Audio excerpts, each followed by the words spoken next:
उत्तराखंड की पहचान उसके घने जंगलों और उनमें दहाड़ते बाघों से है। लेकिन क्या आप जानते हैं कि यही शान अब राज्य सरकार के लिए एक बड़ा आर्थिक सिरदर्द बनती जा रही है।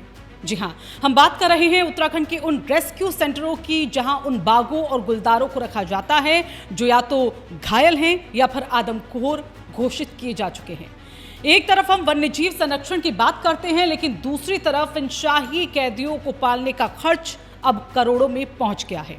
हालत यह है कि सरकार के लिए इन जानवरों का पेट भरना अब बजट पर भारी पड़ रहा है। नमस्कार, आप देख रहे हैं रायशुमारी और मैं हूं ऋतु बिष्ट। एक मीडिया रिपोर्ट के मुताबिक आखिर एक बाघ को पालने में कितना खर्च आता है? कि उत्तराखंड के रेस्क्यू सेंटर अब अपनी क्षमता से ज्यादा भर चुके हैं और क्या अब इन जानवरों का संरक्षण सरकार के लिए बोझ बनता जा रहा है? एक मीडिया रिपोर्ट के मुताबिक अगर इन आंकड़ों पर नजर डालें तो ये बोझ कितना बड़ा है। उत्तराखंड सरकार के प्रमुख रेस्क्यू सेंटरों जैसे ढेला, चिड़ियापुर, रानीबाग और अल्मोड़ा में वर्तमान में दर्जनों बाघ और गुलदार बंद है। ये वो जानवर है जिन्हें सुरक्षा कारणों से वापस जंगल में नहीं छोड़ा जा सकता। अब बात करते हैं इन पर होने वाले खर्च की। तो एक वयस्क बाघ को प्रतिदिन करीब 5 से 10 किलो ताजा मांस चाहिए होता है।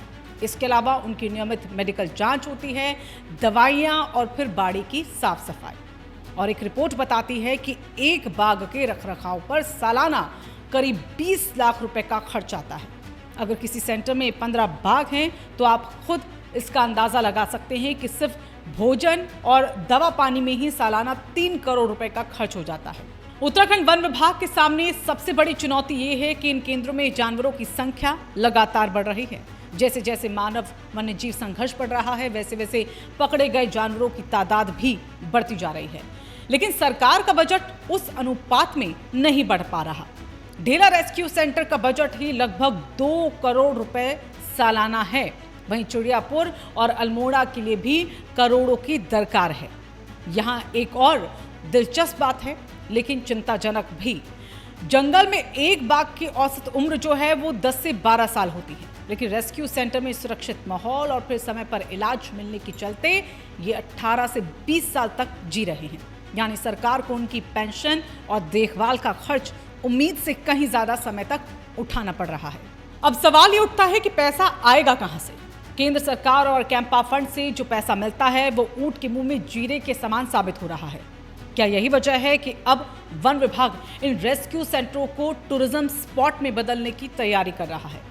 क्या अब बाघों के दीदार से होने वाली कमाई ही उनका पेट भर पाएगी? उत्तराखंड के जंगलों में बढ़ती बाघों की आबादी जहां इको टूरिज्म के लिए एक अच्छी खबर कहा जा रहा है, तो वहीं रेस्क्यू सेंटरों की तस्वीर इसके उलट है।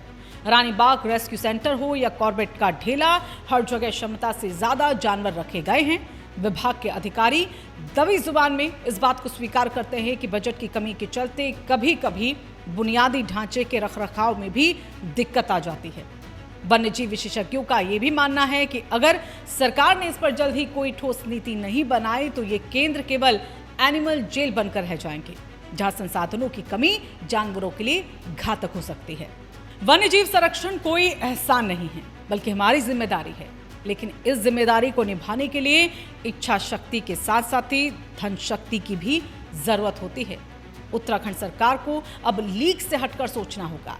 क्या हमें इन जानवरों को दूसरे राज्यों में शिफ्ट करना चाहिए जहां बाघों की कमी है, या फिर कॉर्पोरेट जगत को CSR के जरिए इन सेंटरों को गोद लेने के लिए प्रोत्साहित करना चाहिए? संरक्षण और बजट के बीच का ये असंतुलन उत्तराखंड के जंगलों की इस शान के लिए एक मौन खतरा बन गया है। ये रिपोर्ट आपको कैसी लगी कमेंट करके हमें जरूर बताइएगा। इस वीडियो को लाइक कीजिएगा, शेयर भी कीजिएगा और साथ ही चैनल को सब्सक्राइब करना ना भूलें।